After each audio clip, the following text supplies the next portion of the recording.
క్రీస్తునందు సహోదరి సహోదరులారా, ప్రభువైన యేసు క్రీస్తు నామములో హృదయపూర్వక వందనాలు. ముందుగా ఇంత మంచి సమయాన్ని ఇచ్చిన తండ్రైన దేవునికి ప్రభువైన క్రీస్తు ద్వారా కృతజ్ఞతాస్తుతులు చెల్లిస్తున్నానండి. అందరు బాగున్నారండి? వాక్యం చదువుకొని ప్రార్థన చేసుకున్న తర్వాత పాఠంలోకి వెళ్ళాలండి. మార్గం రాసిన సువార్త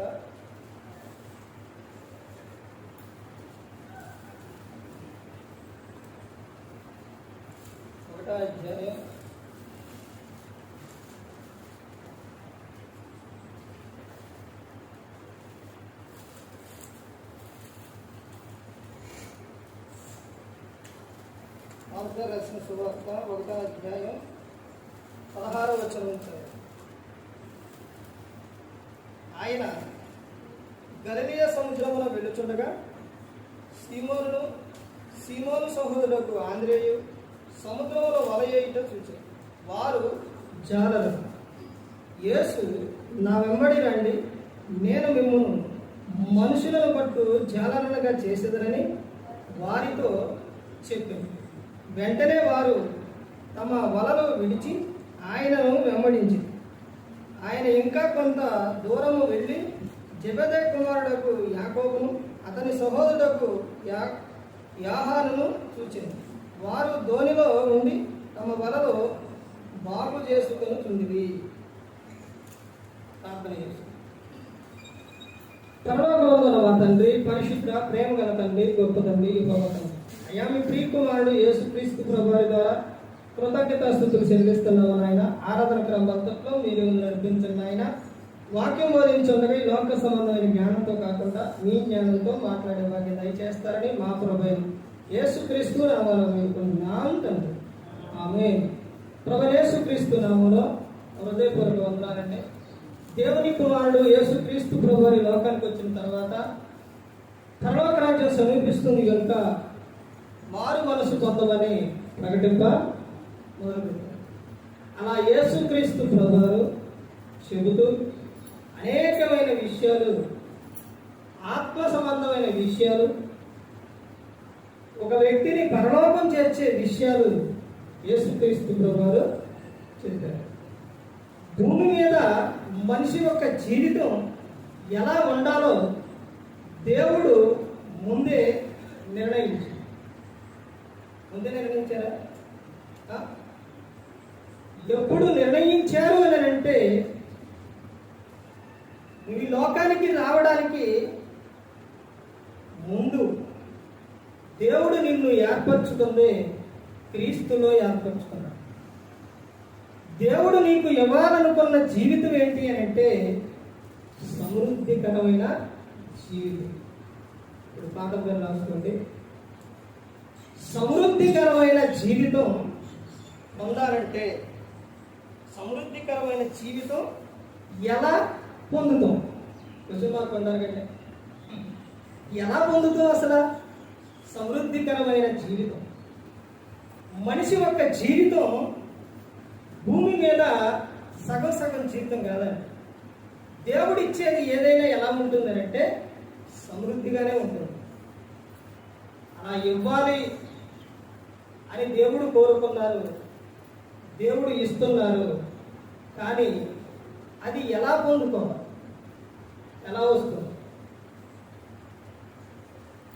ఇప్పుడు స్కూల్కి వెళ్ళకుండా, చదువుకోకుండా నాకు జాబ్ కావాలంటే వచ్చిందే రాదు.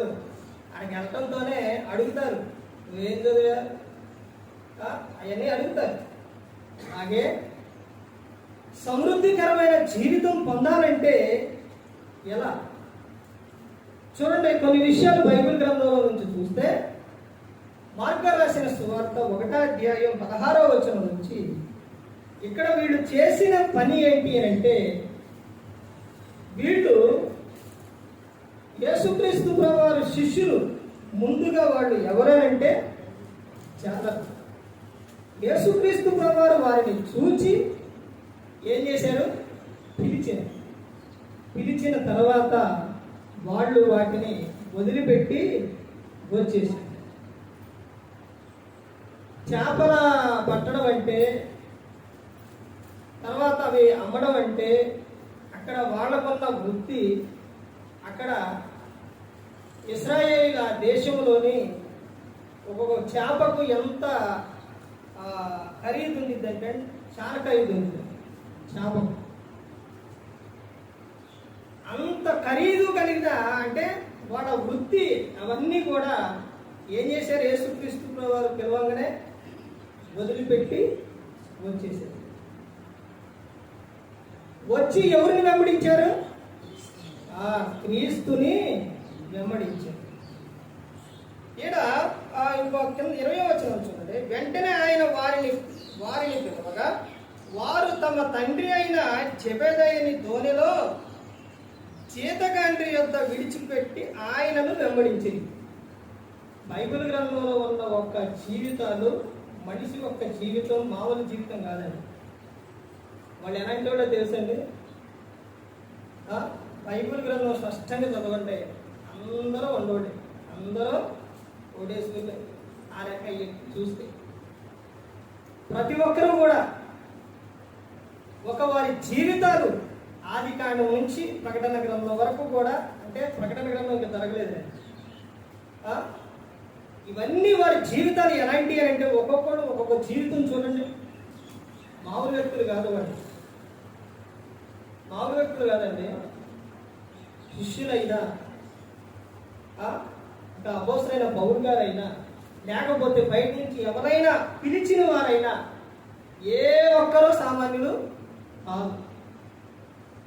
మరి అలాంటి వృత్తులు కలిగి అలాంటి వారు ఎక్కడికి వచ్చారు? వాళ్ళందరూ క్రీస్తు యొద్దకు వచ్చారు. క్రీస్తు పిలవంగానే ఆయన యొద్దకు వచ్చారు. ఎందుకు? లక్షలు, కోట్లు, ఆస్తులు ఇవన్నీ మొత్తం ఉన్నాయి. చూడండి, బైబిల్ గ్రంథం చదవండి, ఎవ్వరూ తక్కువ కాదు. అబ్రహాం గారికి ఎన్నుండే, అక్కడ నుంచి స్టార్టింగ్ కాడి చూస్తే ఎంతమంది, ప్రతి ఒక్కరూ. ఇప్పుడు శిష్యులు కూడా, వీళ్ళు కూడా. 20వ వచనంలో ఎవరున్నారంట? వాళ్ళకి ఎవరున్నారంటే చేతగాని. అంటే అది చూడండి, అసలు ఎలాంటి ఉండలో చూడండి ఒక్క విషయం. అలాంటి వారు యేసుక్రీస్తు ప్రభువారు పిలవంగానే ఏం చేశారు? వచ్చేసారు. ఎందుకనంటే మాకు ఈ లోకం శాశ్వతం కాదు, శాశ్వతమైన లోకం ఉంది, పరలోకం. ఆ లోకంలో ఆనందం. దేవుడు నిన్ను పిలిచిన తర్వాత నువ్వు ఎప్పుడు బాధపడుతూనే ఉండాలి, ఏడుస్తూనే ఉండాలి, నువ్వు అస్సలు ఆనందంగా ఉండకూడదు అని చెప్పలేదండి. అర్థమైందండి? నీకు శ్రమ వచ్చినా, బాధ వచ్చినా, నింద వచ్చినా, వాటన్నిటి విషయాల్లో నేను నీకు తోడుగా ఉంటానని చెప్తాను. వేళ నీకు అవి వస్తే నేను అండగా తోడుగా ఉంటాను, నీకు నిన్ను విడిచిపెట్టను. కానీ నువ్వు లోకంలో ఉన్నప్పుడు నీకు అవి వచ్చినాయి అనుకోండి, నీ వెంట ఎవరో ఉండరు, నీ వెంట ఎవరో ఉండరు, అందరూ నిన్ను వదిలిపెట్టి వెళ్ళిపోతారు. ధనం ఉన్నంతసేపే నీ దగ్గర. ఆ సందర్భాల్లో యేసుక్రీస్తు ప్రభువు చెప్పిన విషయం, ఇద్దరు కుమారులు ఉన్నారు. చిన్న కుమారుడు తన ఆస్తి అంతా తీసుకుపోయి దుర్వ్యాపారం పాలు చేసినప్పుడు, అయిపోయినప్పుడు, ఆ తర్వాత అప్పుడు రాకున్న ఫ్రెండ్స్ మరి తర్వాత లేరండి. అప్పుడు దాకా ఎంజాయ్ చేసిన ఫ్రెండ్స్, అప్పుడు దాకా ఉన్నవారు ఇప్పుడు అయిపోయేసరికి ఏమైపోయారు? ఎగిరిపోయారు. తీర్పు ఉన్నంతసేపు ఈగలు ఉంటాయి, ఆ తర్వాత అది అయిపోగానే ఎగిరిపోయారు. అలాగే ఆయన దగ్గర అయిపోయింది, మొత్తం ఏమైపోయారు? వెళ్ళిపోయారు. సరే, ఎవరన్నా ఒక్కడన్నా పిలిచారా? రారా మా ఇంటికి పోదారా, మరి ఇప్పుడు నీ దగ్గర ఉన్నప్పుడు పెట్టావు కదా అని ఎవరైనా పిలిచారండి? ఎవ్వరు పిలవలా. ఆకలికి తట్టుకోలేక మందులు తినే పొట్టు వరకు వెళ్ళిపోయారు. లోకంలో ఉంటే చాలా దొరుకుతుంది.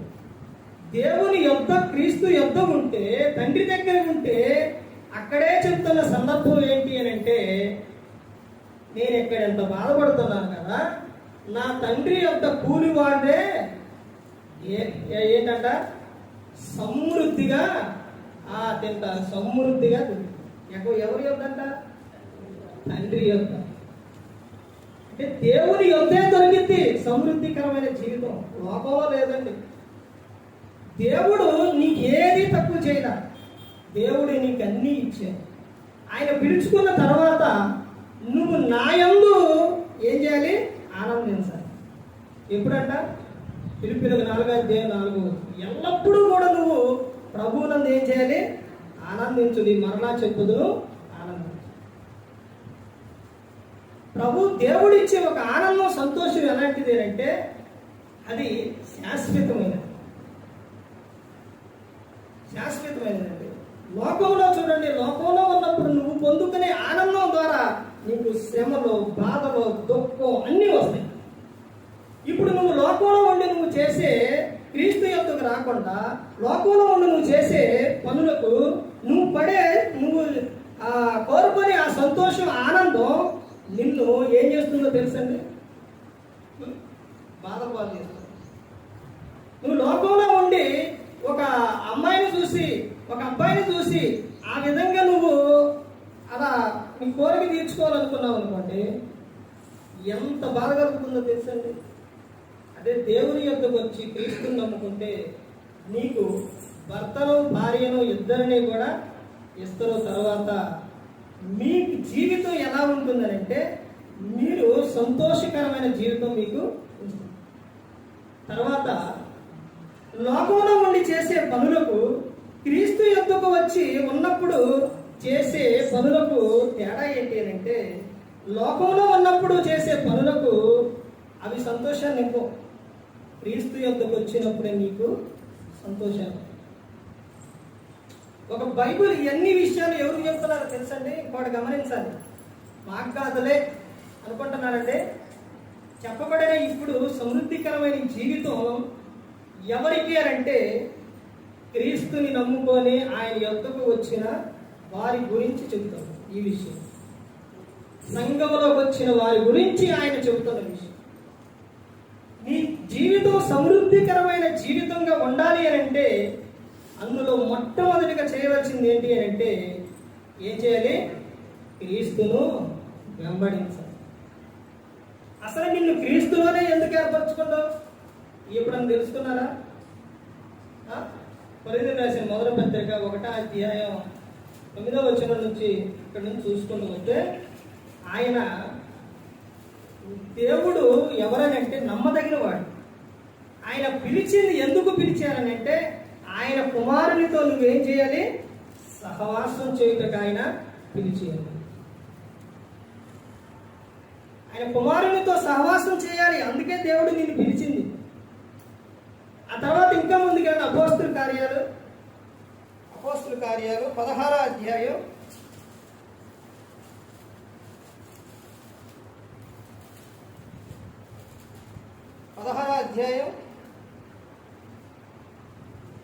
30వ వచనం చూడండి.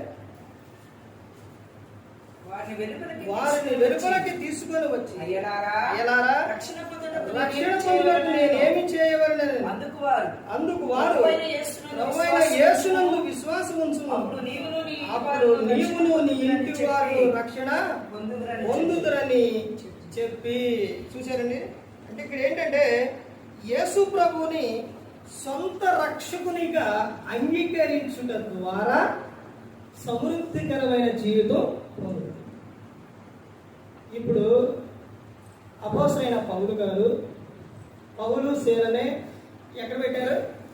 చెరసాలలో వేసిన తర్వాత ఇప్పుడు వాళ్ళు కనుక ఒకవేళ లోక సంబంధంగా ఉన్నారనుకోండి, కొంచెం అంత భక్తిగా కాకుండా తక్కువగా అలా ఉన్నారనుకోండి, ఇప్పుడు ఆ చెరసాల బద్దలు అవ్వగానే వాళ్ళు అక్కడ ఉంటారా? వెళ్ళిపోతారు. అక్కడ చట్టం ఏంటంటే, చెరసాలలో వేసినప్పుడు చెరసాలకు నాయకుడిగా ఎవరినైతే ఉంచుతారో, ఆ జైలు నుంచి ఎవరినైతే తప్పించుకుంటారో ఆ కాపలా ఉన్న వ్యక్తిని, ఆ నాయకుడిని ఏం చేస్తారు? చంపేస్తారు. ఇప్పుడు వాళ్ళ చేతిలో చనిపోవటం కన్నా అదేదో కత్తి తీసుకొని నేనే పొడుచుకొని చనిపోతానని అంటారు. ఇప్పుడు వెంటనే వీళ్ళు క్రీస్తు యందు ఉన్నారు కాబట్టి వెంటనే ఏం చెప్పారు? అయ్యా, మేము ఎక్కడకు మారిపోలేదు, నువ్వు ఏ హాని కూడా చేసుకోవద్దు అని. అంటే లోక సంబంధంగా అయితే వాళ్ళు ఉంటారా? దొంగలు ఉంటారా? ఉండరు, వెళ్ళిపోతారు. మామూలుగా అయితే సెక్షన్లో వేసిన వారు ఉంటారా? అవకాశం అంతా ఉంటారా? ఉండరు. వీళ్ళు క్రీస్తుని నమ్ముకున్నారు కాబట్టి అక్కడే. ఆ తర్వాత ఆ చెరసాల నాయకుడికి ఆ విషయం చెప్పిన తర్వాత వాళ్ళు బయటకు వచ్చిన తర్వాత వాళ్ళని తీసుకెళ్ళి, అయ్యా, నేను రక్షణ పొందుటకు నేను ఏం చేయాలి అంటే యేసు ప్రభువులు అక్కడ చెబుతున్న విషయం ఏంటి అని అంటే, వారిని వెలుపలకు తీసుకుని వచ్చి, అయ్యలారా, రక్షణ పొందుటకు నేనేమి చేయవలెను? రక్షణ ఈ విషయానికి వచ్చేసరికి, ఎప్పుడైతే నువ్వు బాప్తిసం తీసుకోవాలి, రక్షణ పొందాలి అని నువ్వు వాక్యం వినంగానే నువ్వు ఎప్పుడైతే అనుకుంటావో అప్పుడే పొందాలి.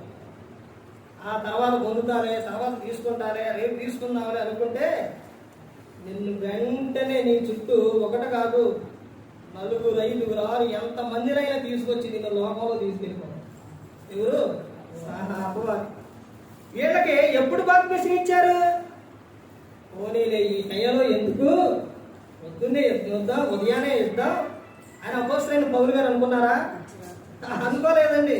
వాళ్ళు ఎప్పుడైతే మేము ఆయనను సొంత రక్షకునికి అంగీకరిస్తున్నాము అని ఎప్పుడైతే చెప్పారో వెంటనే అర్ధరాత్రి వేళ అప్పటికప్పుడే ఏం చేసిండు? బాప్తిసం ఇచ్చేసి.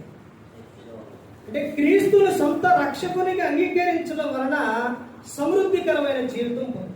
ఇప్పుడు అక్కడ జరిగిన విషయాలు ఏంటంటే, అధ్యాయం చదువుకుంటూ వస్తే, ఇప్పుడు చెరసాల నాయకుడు ఎప్పుడైతే ఆ విషయం అందో, ఎప్పుడైతే తను మారిండో, అక్కడ ఎవరికి ఇచ్చారంట బాప్తిసం? ఆయనకు ఒక్కడికైనా, లేకపోతే ఇంటి వారందరికీ? ఇంటి వారందరికి. మొత్తం ఏమైపోయారు? రక్షింపబడ్డారు. ఒక వ్యక్తి రక్షణలోకి వస్తే ఇంటి వారిలో మిగతా ఉన్న వారు కూడా ఏమయ్యారు? రక్షణలో. అందుకనండి ఇంటి యజమానుడు దేవుని యందు భయభక్తులు కలిగి ఉంటారు. ఇంటి యజమానుడు మారితే వెనకున్న వారు మొత్తం మారతారు. అందుకని ఇంటి యజమానుడిని మారకుండా అపవాది పట్టుకుంటాడు. ఎందుకనంటే ఆయన మారితే వెనకమాల ఒకటి కాదండి, వెనకమాల జీవితం మొత్తం కూడా మారిపోతుంది. తర్వాత అక్కడ ఆశీర్వాదం అనేది. అదే కీర్తన. ఏ కీర్తన అంటే 128వ కీర్తన 1వ వచనం నుంచి 6వ వచనం. ముందు యజమానుడు కనపడతారు పైన, ఆ తర్వాత తాను పొందుకునే మేలులు కనపడతాయి, ఆ తర్వాత భార్య, ఆ తర్వాత పిల్లలు, ఆ తర్వాత ఎవరు కనపడతారు? వారి పిల్లలు నువ్వు చూస్తావు. అంత సమృద్ధికరమైన జీవితం నువ్వు పొందుతావు. అందుకనే ఇంటి యజమానుడు మారాలి. ఈ రోజున చూడండి, ఎక్కువగా సంఘాల్లో ఎదురు కనపడరు, ఇంటి యజమానులు కనపడరు. ఏమైతారంటే వెళ్ళిపోతుంటారు, వాళ్ళు రారు. అర్థమవుతుందండి? ఇక్కడ ఈ యజమానుడు ఈయన మారంగానే ఏం జరిగింది? ఇంటి వారు మొత్తం కూడా మారింది. అంటే క్రీస్తును సొంత రక్షకునికి అంగీకరించడం వలన సమృద్ధికరమైన జీవితం పొందుతుంది. ఆ తర్వాత ఇంకా చూడండి, ఇంకా ముందుకెళ్తే ఇంకా కొన్ని విషయాలు చూద్దాం. యోహాను గారు రాసిన మొదటి పత్రిక 5వ అధ్యాయం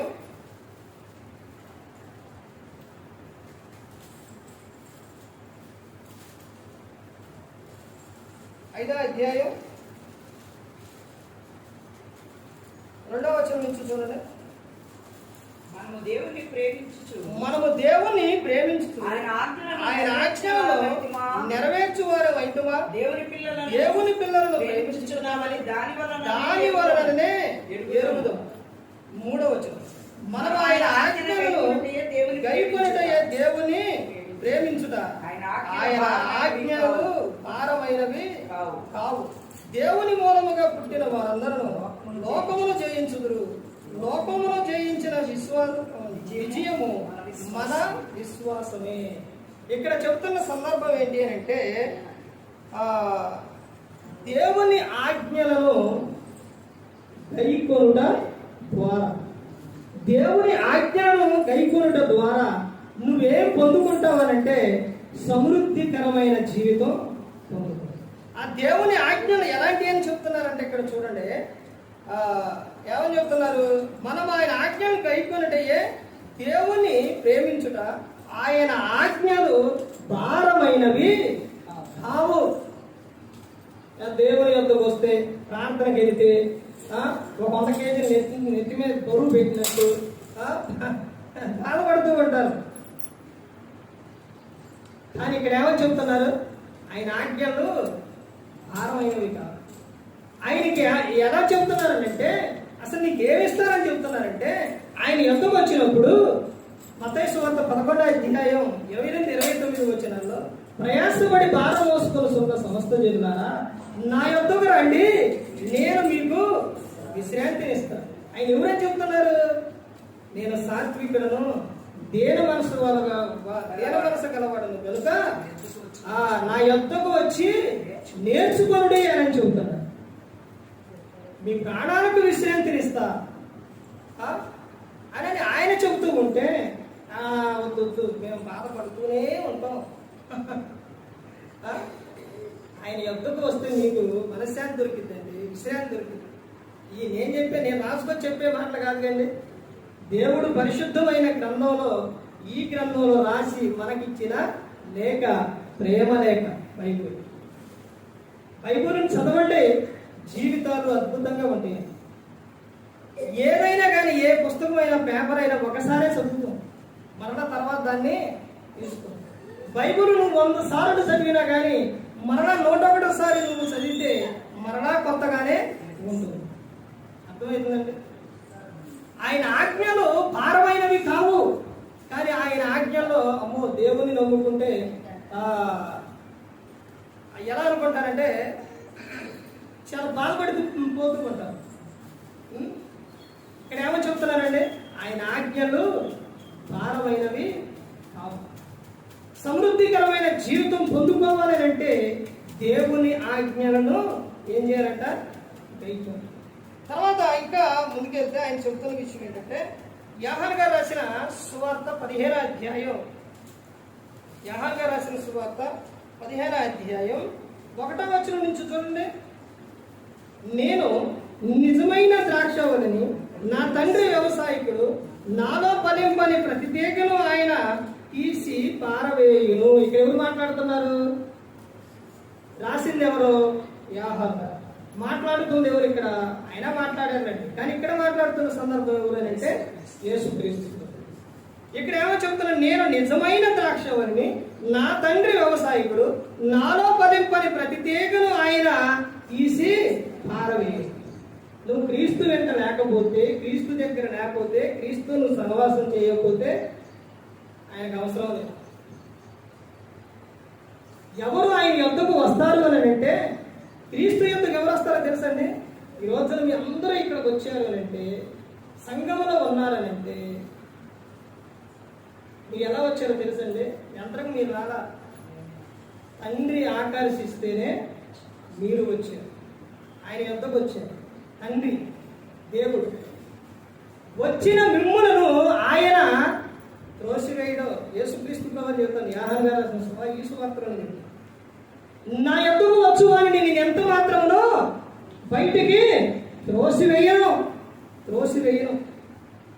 నువ్వు ఒకవేళ అబద్ధం ఆడావు అనుకోండి, దాని నిమిత్తం అని మనిషి ఏమైపోతారంటే, ఇక నేను అబద్ధం ఆడాను, ఇక నేను దేవుని యొద్దకు ఇక నేను పనికిరాను, నేను వెళ్ళను అని నువ్వు లోకంలోకి వెళ్ళిపోతావు, దూరం అయిపోతావు. కానీ దేవుడు చెబుతున్నారు కదా, ఇదిగో నేను నిన్ను బయటికి త్రోసివేయను. అబద్ధమాడే వచ్చి నాకు చెప్పు, దేవునికి చెప్పు, వచ్చేంత పడు, ఆయన ఏం చేస్తారో క్షమిస్తారండి. ఆయన యొద్దకు వస్తేనే ఆనందం. అలాంటి సందర్భాల్లోనే పేతురు గారు, యోధా ఇస్కరియోతు వీళ్ళిద్దరు కూడా చేసిన పని ఒకటే. ఏంటి అని అంటే ఆ సందర్భాలన్నీ చెప్పుకొని పోతే ఈ అంశం ఆగిపోయింది. పేతురు గారు చేసింది ఏంటి అని అంటే ఆయన అబద్ధం అని. యోధా ఇస్కరియోతు ఏం చేసిండు? యేసుక్రీస్తు ప్రభువుని అప్పగించాడు, ముందు పెట్టుకొని అప్పగించాడు. పేతురు గారు ఏం చేశారు? తప్పు తెలుసుకొని పశ్చాత్తాపడ్డారు. ఏనేం చేసిండు? ఊరెలుపులకు వెళ్ళి ఉరి పెట్టుకొని చనిపోయాడు. అలాగే మనిషి ఒక అబద్ధం రాగానే ఏమైపోతారంటే లోకంలోకి వెళ్ళిపోతారు, దేవుని విడిచిపెట్టి వెళ్ళిపోతారు. దేవుని విడిచిపెట్టి వెళ్ళిపోతే ఏం జరిగింది? ఎక్కడ సంతోషం ఉండదు. ఈ లోకం విడిస్తే నరకానికి వెళ్తారు. అదే నువ్వు దేవుని యొద్దకు వచ్చి పశ్చాత్తాపడితే నీ జీవితం ఇక్కడ బాగుంటుంది. లోకం ఇచ్చినప్పుడు పరలోకానికి చేరుతుంది. ఇక్కడ ఆయన చెప్తున్న విషయం ఏంటంటే చూడండి, నాలో ఫలింపని ప్రతి తీగను ఆయన తీసి పారవేయును, ఫలించు ప్రతి తీగ మరి ఎక్కువగా ఫలింపబడని దానిలోని పనికి రాని తీగలను తీసివేయును. ఫలించే ప్రతి తీగ కూడా ఎలా ఫలించాలంట? మరి ఎక్కువగా ఫలించాలి, ఎక్కువగా ఫలించాలి. అదే పాట పేరు కూడా సమృద్ధికరమైన జీవితం. సమృద్ధికరమైన ఆయనలో నువ్వు ఫలిస్తూ ఉంటే అసలు ఏ విధంగా ఉంటుందో తెలుసండి ఫలింపు. నీకు తెలియకుండానే నీ జీవితం అభివృద్ధికరమైన జీవితంలోకి వెళుతూ ఉంటుంది. ప్రాంతంలోని నేను సువార్త వెళ్ళినప్పుడు వాడి జీవితాలు ఎక్కడికంటే రాయకాల వాడి జీవితం చనిపోదాం అనుకున్నా వాడి జీవితం వారు సువార్త విని దేవుని మాట వాక్యం విని కుటుంబం ఏమయ్యారు? మారారు. ఏ మాట ద్వారా మార్పు రాదు. ఏ మాట ద్వారా వచ్చింది? దేవుని మాట. రోమీలకు 10:17 వచ్చాం. ఇనుట వలన విశ్వాసం కలుగును. ఏ మాట వలన కలుగును? క్రీస్తు మాట వలన కలుగును. మత్తయి సువార్త 11:28-29 వచ్చిన నాకు చెప్పింది. ఆ మాటలు విని వాడు మారారు. అసలు చనిపోదామని మందు దగ్గర 2 షాపులకు వెళ్ళారు. ఒక షాపులోనేమో వాళ్ళు ఏమయ్యారనంటే ఒక షాపు మూసేసి ఉంది, ఇంకో షాపులో తీసి ఉందనే కానీ వాళ్ళు ఇచ్చేవాళ్ళు లేరు. చూడండి, ఆ తర్వాత దేవుడు అక్కడి నుంచి వాళ్ళని ఎక్కడ నడిపించారంటే వేదపురం నడిపించారు. అక్కడికి వచ్చిన తర్వాత వాళ్ళు వాక్యం విని వాళ్ళు మారారు. వాళ్ళు అది వరకు మొత్తం అన్నీ ఉండేవి. నేను వెళ్ళినప్పుడు కూడా ఉన్నాయి.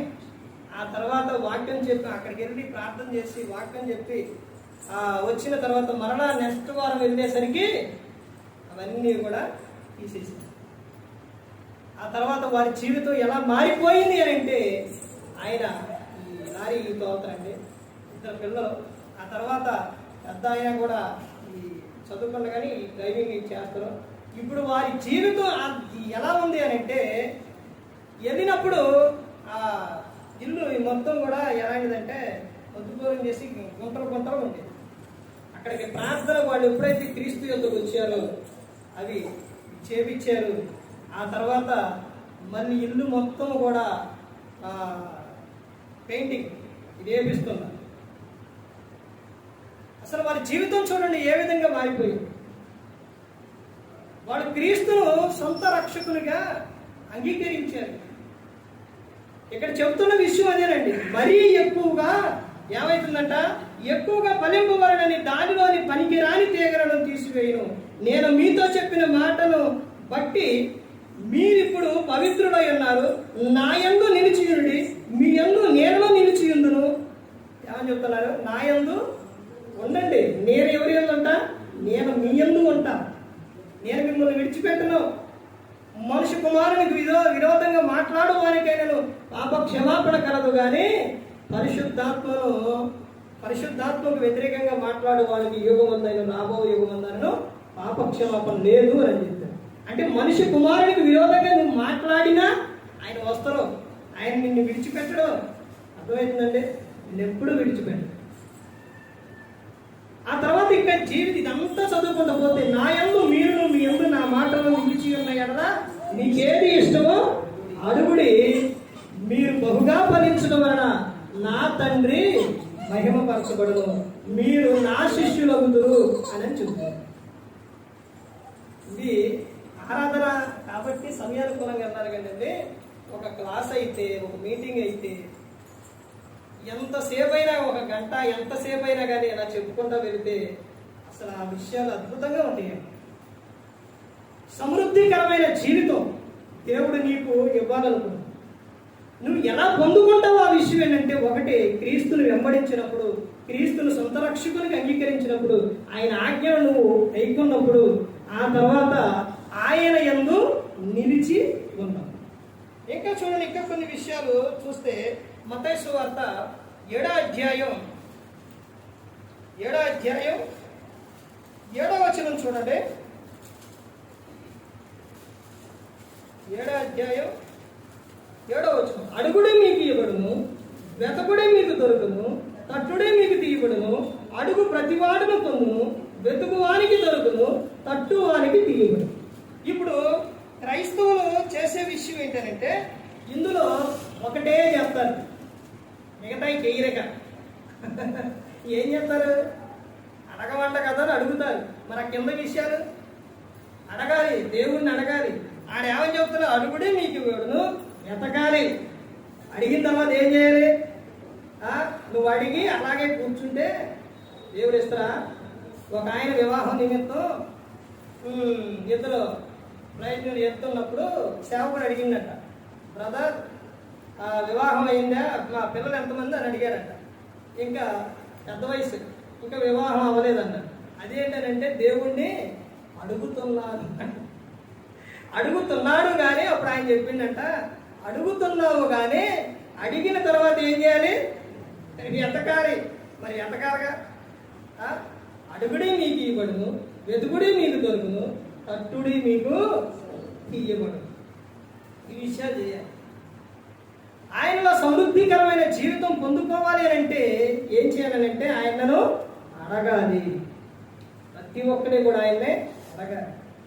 పిల్లల నిమిత్తం అలాగే అడిగేవాడి, అడగాలి.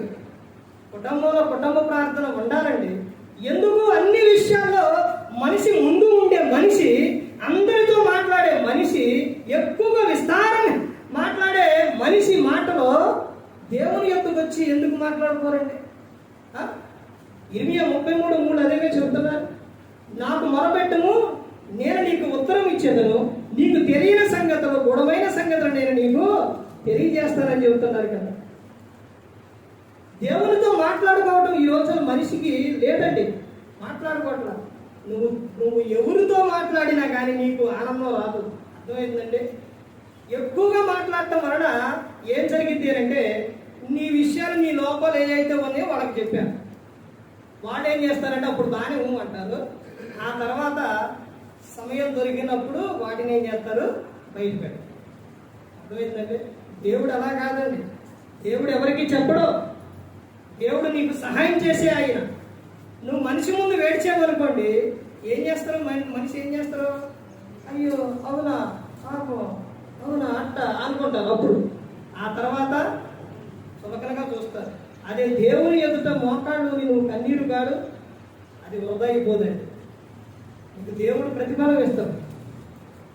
అన్ని విషయాలు ఏదైనా ఒక బాధ వచ్చిన, సమస్య వచ్చిన, ఏదైనా కానీ లోకంలో చెప్పుకుంటారు కానీ దేవుని ఎదుట చెప్పుకోరు.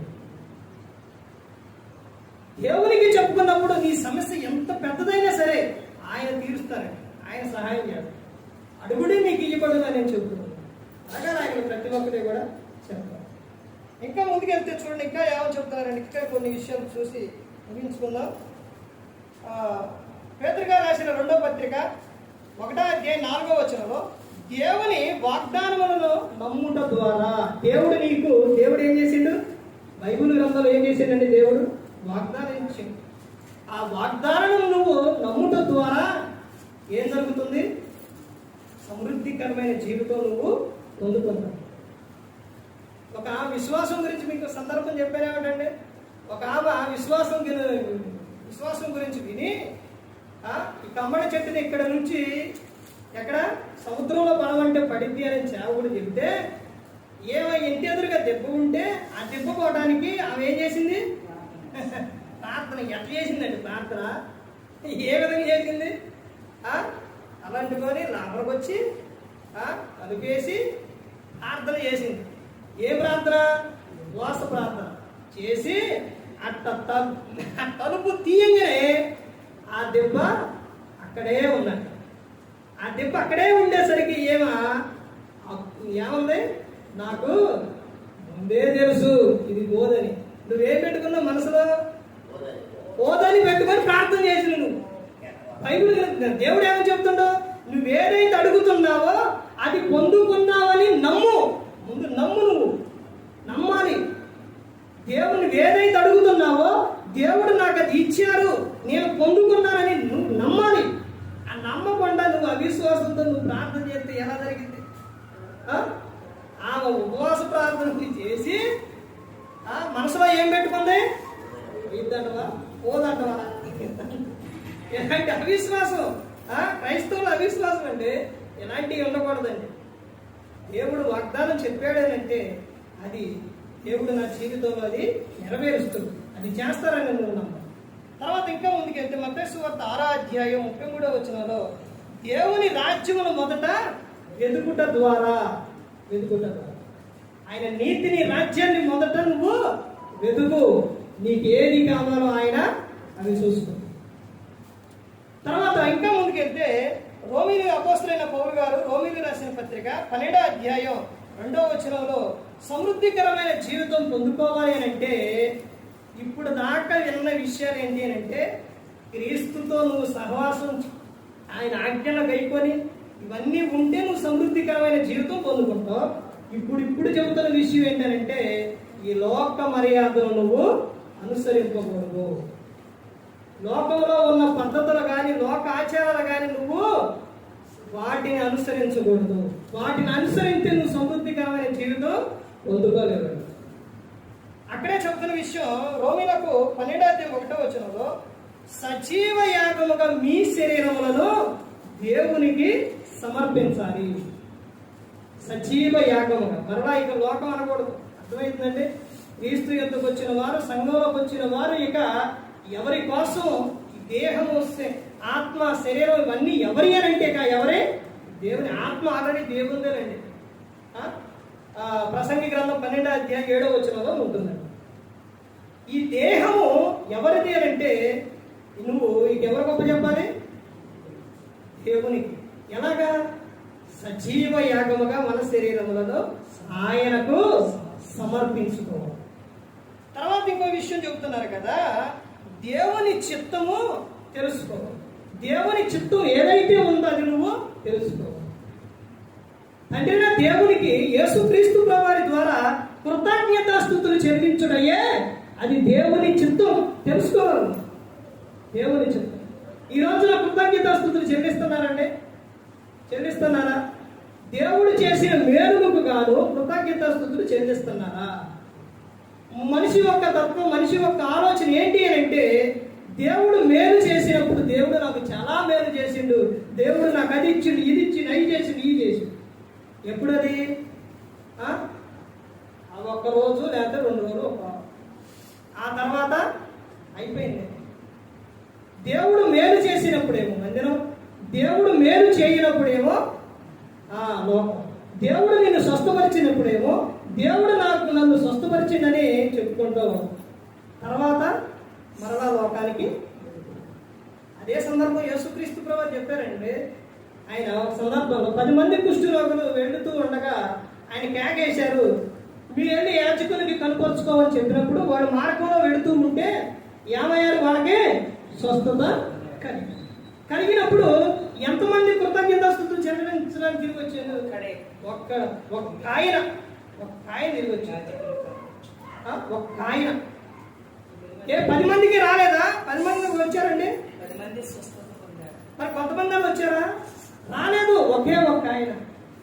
నాకు ఈ లోకంలో కూడా దేవుడు ఎంత భూమి మీద పుట్టిన ప్రతి ఒక్కరికి మేలు చేశాడు. కానీ ఎంతమంది ఆయనకు కృతజ్ఞతాస్తుతులు చెల్లిస్తున్నారు? నిన్ను ఎలాంటి ఆపద నుంచి దేవుడు నిన్ను రక్షించిందండి, ఎలాంటి అవసరాలు దేవుడు నీకు తీర్చిందండి. ఇవన్నీ ఒకసారి జ్ఞాపకం చేసుకోండి. అవి జ్ఞాపకం చేసుకోవడం కాదు, వాటిని మర్చిపోతున్నారు మనిషి. మర్చిపోయి లోకంలో వెళ్ళిపోతున్నారు. ఇక్కడ ఏమో చెప్తున్నారు, దేవుని చిత్తం తెలుసుకోవాలంటే ఏంటి దేవుని చిత్తం? అంటే దేవునికి యేసుక్రీస్తు ప్రభువారి ద్వారా కృతజ్ఞతాస్తుతులు చెల్లించాలి. చాలా సందర్భాల్లో చెప్తారు ఆ విషయం. తర్వాత రెండో విషయం ఏంటంటే, జారత్వములకు దూరంగా పారిపోవటయే దేవుని చిత్తం. అర్థమైందంటే ఇంకా చూస్తే ఆయన చిత్తం గురించి ఇంకా చాలా విషయాలు ఉన్నాయి. ఇంకా ముందుకెళ్తే చూడండి, ఇంకా ఏమో చెప్తున్నారు. రోమీలకు 12:2 ఉత్తమమును అనుకూలమయ్యో చేయాలి. ఏదైతే ఉత్తమమో అనుకూలమైనదో అదే చేయాలండి, ఏది కూడా చేయకూడదు. తర్వాత ఇంకేమో చెప్తున్నారంటే, మీ మనస్సు మారి రూపాంతరము పొందాలి. సమృద్ధికరమైన జీవితం పొందుకోవాలని అంటే మీ మనస్సు మారి రూపాంతరము పొందాలి. ఎలాగనంటే, గొంగళ పురుగు ఎలాగైతే సీతాకోక చిలకలాగా మారిందో అలా నీ జీవితం మారు. చెరువులో ఉన్న కలుగు పువ్వు ఎలాగైతే మురికి అంటదో, అంటిందంటే ఎలా ఉండిద్ది? మురికి నీళ్ళు ఉంటాయి. ఆ పువ్వు ఎలా ఉండిద్ది? అసలు పై నుంచి చూడంగానే పువ్వును చూడగానే కోసుకోవాలి, తీసుకోవాలి అనిపించింది. అట్ట దగ్గరికి అటు చూడగానే కింద ఎట్టుంటే దీంట్లో కాలు కూడా పెట్టాలనిపించదు. కానీ పువ్వు మాత్రం ఎలా ఉండిద్ది? అందంగా ఉండిద్ది. ఆ మురికి అంటించుకుందా? అంటించుకోలేదు. అలాగే నువ్వు ఈ లోకంలో ఉన్నా కానీ లోకంలో మురికి ఇదంతా నువ్వు అంటించుకోకూడదు. అర్థమవుతుందండి? క్రైస్తవుని యొక్క జీవితం ఏంటి అని అంటే క్రీస్తుకి సాక్షిగా ఉండాలి. సాక్షిగా యోధ ఇస్కరియోతు యేసుక్రీస్తు ప్రభువారి యొద్దకు ఆయన అప్పగించేటప్పుడు ఎందుకు వచ్చి ముద్దు పెట్టుకోవాలి? ఎందుకు ముద్దు పెట్టుకోవాలంటే, ఇప్పుడు అక్కడ అందరూ ఉన్నారు. ఇప్పుడు అందరూ ఆయన 3.5 సంవత్సరాల సేవకు వచ్చి అందరూ చూస్తూనే ఉన్నారు. మరి ఎందుకు వచ్చి ముద్దు పెట్టుకుంటేనే తెలిసింది అంటే, ఆయనతో సహవాసం చేసే వారికి వాళ్ళు ఎలా మారిపోయారు? ఆయనకలాగా మారిపోయారు. చూసారండి? అంటే క్రీస్తుతో సహవాసం చేయటానికి దేవుడు పిలిచింది. మీ మనసు మారి ఏమవ్వాలంటే రూపాంతరం పొందాలి అని గ్రంథం చెబుతుంది. అప్పుడే సమృద్ధికరమైన జీవితం నువ్వు పొందుకోవాలి. ఇలా ఉండాలని దేవుడు కోరుకున్నాడు. భూమి మీద నువ్వు ఆయనకు సాక్షిగా నువ్వు అలా ఉండాలి అని దేవుడు చెప్పారు. ఆ తర్వాత ఈ విషయాలు దేవుడు చెప్పమన్న ఆ విషయాలు సేవకులు బైబిల్ గ్రంథంలో కూడా రాపించారు. అపోస్తలుడైన పౌలు గారు ఎన్నోసార్లు సంఘాల విషయంలో బతిమాలు పొందారంట. ఎన్నోసార్లు కన్నీళ్లు విడిచారంట. ఎందుకని? ఆ సంఘము సరిగా ఉండాలి. సేవకులకి ఒక సంతోషం, ఆనందం ఏంటో చెప్పండి. అండి. పోయిన వారం, గడిచిన వారం చెప్పాను కదా. ఇప్పుడు యూట్యూబ్లో కూడా ఉంది, రీల్స్ చేసి పెట్టాను. ఎక్కువ పెడితే 10 నిమిషాలు, 15 నిమిషాలు, 20 నిమిషాలు, 30 నిమిషాలు అంత పెడితే వీళ్ళు ఎట్టా ఈ వాక్యం చూడడానికి ఒక్క నిమిషానికి చేసి పెట్టారు. ఒక సేవకునికి ఆనందం, సంతోషం ఏంటి? పెట్టేయ్యా, తినేయ్యా, తనవా? మరి ఏంటి ఆనందం? యాహాను గారు రాసిన పత్రిక, 3వ పత్రిక, 1 అధ్యాయం ఉంటుంది. అందులో 4వ వచనం, నా పిల్లలారా మీరు సత్యమును అనుసరించి నడుచుకొనుచున్నారని వినుట కంటే నాకు ఎక్కువైన సంతోషం లేదు. అదే సంతోషం అండి. మీరు వాక్యానుసారంగా నడిస్తే అదే సంతోషం. అంత ప్రయాసపడి మీ దగ్గరకు సేవకుడు వచ్చేది ఎక్కడ, ఏ సేవకుడైనా చెప్తున్నారు. ఒక సమయం పెట్టారనంటే ఆ సమయానికి ఎన్ని బాధలు ఉన్నా, ఎన్నైనా సేవకుడు వచ్చేది ఎందుకో తెలుసండి? ఆ సమయానికి ఎందుకు వచ్చేది? గ్రంథంలో దేవుడు చెప్పినట్టు చేయాలి. ఏంటి? హెబ్రీయులకు రాసిన పత్రిక 13వ అధ్యాయం 7వ వచనం, మీ పై నాయకులుగా ఉన్న వారి ప్రవర్తన అనుసరించి మీరు నడుచుకోవాలి అని. సేవకుడే సమయానికి రాకపోతే ఏమండి? మీరే మీకు చెప్పేమనుకోండి, తయారుగా వచ్చారా? ఒకవేళ మనసులో ఉన్న పైకి అడగకపోయినా తర్వాత వారి ప్రవర్తనలో ఆయనే సమయానికి రాడు, మనం వెళ్ళాలే అనుకుంటారు అడగకపోయినా. అర్థమైందండి? అందుకని ఎన్ని ఉన్నా కానీ అన్ని పక్కన పెట్టేసి సమయానికి వచ్చింది. దినాల వివాహానికి అక్కడ రిసెప్షన్కి ఇది కూడా చిక్కిన కూడా చేయకుండా వచ్చింది. ఎందుకో తెలుసండి? లేట్ అవ్వకూడదని, సమయానికి ఉండాలని. తెల్లారుజామున ఆరాధనకు వచ్చే సమయానికి 3:30కే బయలుదేరి వివాహానికి అక్కడికి వెళ్తారని ఇక్కడికే 5:30 కల్లా వచ్చారు. ఎందుకని? ఆ సమయం చెప్పారు కాబట్టి. ఒకటండి, సంఘంలో సమయం పెట్టిన పెద్దలు వివాహానికి ఒక సమయం పెట్టినా ఆ సమయానికి వెళ్ళాలి, ఈ సమయానికి రావాలి. సేవకుడు ఎందుకనంటే సేవకుడే రాలేదు, అయ్యగారు అనేది మాత్రము అలా అనుకోకూడదని, సమయానుకూలంగా వెళ్ళాలని ఎన్ని ఉన్నా కానీ వాళ్ళకి టిఫిన్ పెట్టించి మీరు తినండి అని వెళ్ళి గిఫ్ట్ తీసుకొని వాళ్ళు తినే లోపు తీసుకొని వచ్చి నేను కేకుండా వచ్చేసాను. లేట్ అయిపోయింది.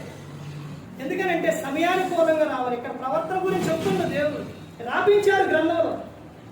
అదే విషయం అపోస్తలుడైన పౌలు గారు, నేను క్రీస్తుని పోలి నడుచుకున్న ప్రకారం మీరు నన్ను పోలి నడుచుకునండి అని చెబుతాను.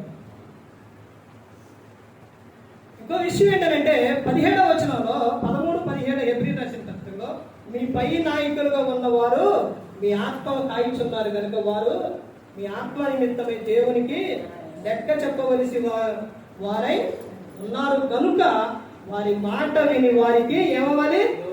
లోబడి ఉండాలి. ఇప్పుడు ఇది చెప్పేది కూడా సమృద్ధికరమైన జీవితంలోదే. అర్థమైందండి? ఎందుకు సేవకుని మాటకు లోబడి ఉండాలి అంటే, కుటుంబంలో తండ్రి ఎలాగైతే పిల్లల విషయాల్లో కానీ కుటుంబంలో ఎలాంటి జాగ్రత్తలు చెబుతారో సంఘంలో సేవకులు కూడా అదే విధంగా ఆ జాగ్రత్తలు తీసుకుంటారు. అర్థమైందండి? మీ నిమిత్తం, ఈ సంఘం నిమిత్తం అమ్మ ఎంత ప్రయాసపడుతుందో తెలుసండి. ప్రతి ఒక్కటి కూడా ఒకటి గమనించండి, మీరు చేసే ప్రతి ఒక్కటి నేను ఇదిగా చెబుతున్నాను, ఒక్కటి గమనించండి. ఏది కార్యక్రమం ఏది చేసినా, పుట్టినరోజైనా, అన్నప్రసనైనా, వివాహమైనా, ఇంకా వేరే కార్యక్రమం ఏదైనా కానీ ప్రతి ఒక్కటి అమ్మకు ఫోన్ చేసి చెప్పండి. అర్థమవుతుందండి? సంఘం నిమిత్తం అమ్మ పడే ప్రయాస ఎలాంటిది అంటే చాలా. ఈ రోజున ఎవరు లేరండి, అసలు అంత ప్రయాసపడేవారు ఎవరు లేరు, పురుషులే లేరు. కొన్ని సంఘాల్లో పురుషులే సంఘ కాపర్లు ఎవరు పురుషులు ఎక్కడెళ్తావులే వెళ్దావులే అనే వాళ్ళు ఉన్నారు. నేను ఎంతో మంది 100 మంది సేవకులను నేను తిరుగుతుంటాను. స్టేటస్ చూసే కూడా తెలిసింది చాలా మంది సేవకులు వెళ్తారు. రేపు కూడా సేవకులు మీటింగ్ ఉంది. ఇలా ఎంత దూరం ఎంతమంది నేను చూస్తున్నానంటే వాళ్ళలోని సేవకులన్నా నిర్లక్ష్యం చేస్తున్నారు, కానీ అమ్మ ఆ నిర్లక్ష్యం కూడా చేయదు. ఎన్నిసార్లు నాకు ఫోన్ చేస్తారో తెలుసండి. ఎందుకో తెలుసా? ఇక్కడ ఏదన్నా ఒకటి ఉంటే, అయ్యా వస్తున్నారా, త్వరగా రండి, ముందు ఉండాలి అయ్యా అదే. ఎంత ఇదిగా, ఎంత ఆలోచించేంత శ్రద్ధ కలిగి, ఎంత ఇదిగా చేసేటప్పుడు ప్రతి ఒక్కటి కూడా చెప్పుకోవాలండి. ప్రతి ఒక్కటి కూడా, ఏ ఒక్కటి కూడా సంఘంలో ఉన్న సంఘ కాపరికి అమ్మకి చెప్పకుండా ఏదన్నా చేశారు కదంటే అది మీ దీవెన ఆశీర్వాదం కాదండి. ఇక్కడ ఏమని చెబుతున్నారు? ముందు అసలు నడవాల్సిన బైబిల్ గ్రంథాలు ఏం చెప్తున్నారు తెలుసండి? గ్రంథం ఏం చెబుతుంది తెలుసా? శిష్యులు పంపుతూ యేసుక్రీస్తుతో చెప్పిన విషయం, మిమ్మును చేర్చుకున్నవారు నన్ను చేర్చుకోను, నన్ను చేర్చుకున్నవారు నన్ను పంపిన వాడినే చేర్చుకోను. నువ్వు సేవకుడికే గౌరవం అయ్యో, సేవకులు మాట అంటే నీకు లెక్క ఉండదు. ఇంకా నువ్వు క్రీస్తు మాట ఎలా ఉంటావు? తండ్రి దేవుని నువ్వు ఎలా చేర్చుకుంటావు? ఒకసారి ఆలోచించు. అంటే నీకు ఏ భక్తి? ఒకసారి ఆలోచించండి. ప్రతి ఒక్కరికి కూడా సేవకుడు చెప్పినట్టు ప్రతి ఒక్కరు కూడా సేవకుడు ఏమో లోక సంబంధంగా నువ్వు స్టేజ్కి కట్టి డ్యాన్సర్ అయ్యి డీజేలు పెట్టు, లేకపోతే ఇష్టానుసారంగా జీవించు, స్టైల్గా ఉండు, ఏమి చెప్పడో. అర్థమవుతుందండి? దేవునికి మహిమకరంగా దీవెనకరంగా ఉండే విధంగా సేవకుడు చెబుతారు. ఎందుకో తెలుసండి? మీ జీవితాలు బాగుండాలి. ఆ తర్వాత మీరు మీ ఇష్టానుసారంగా ఎలా పెడతారో జీవించేసి వివాహ కార్యక్రమాల్లో కానీ ప్రతి ఒక్క విషయంలో మీ ఇష్టానుసారంగా జీవించేస్తే వచ్చిన వారు ఒక విషయం గమనించండి, వివాహానికైనా లేకపోతే మనిషి లోకం విడిచినప్పుడైనా ఒక్క ఊరి వాళ్ళు, 2 ఊర్ల వాళ్ళు, మూడు ప్రాంతాల వాళ్ళు ఉండరు. ఎంతమంది ఉంటారు? చాలా ప్రాంతాల నుంచి చూస్తారు. అలా చూసినప్పుడు ఏంటిది సంఘమేనా? సంఘంలో ఏం నేర్పుతున్నారు, ఏం చెబుతున్నారు, ఏంటిది అని అంటే ఎవరికండి? ఎవరికి? ఒక్కసారి ఆలోచించండి. సంఘంలో ఉన్నవారు, క్రీస్తు యుద్ధకు వచ్చిన వారు ప్రవర్తన సరిగా లేకపోతే దేవునికి అవమానం. అర్థమైందండి? సరిగా లేకపోతే, పిల్లలు సరిగా లేకపోతే ఎవరికి? తల్లిదండ్రులకే. భలే పెంచారు, భలే కొన్నారు అనుకుంటారు. అలాగే సంఘం కూడా సరిగా లేకపోతే చెప్పేవాళ్ళనే, అక్కడ ఉన్న సేవకులని వాళ్ళకే అంటారు. అర్థమవుతుందండి? అందుకని ప్రతి ఒక్కరు గమనించుకోండి.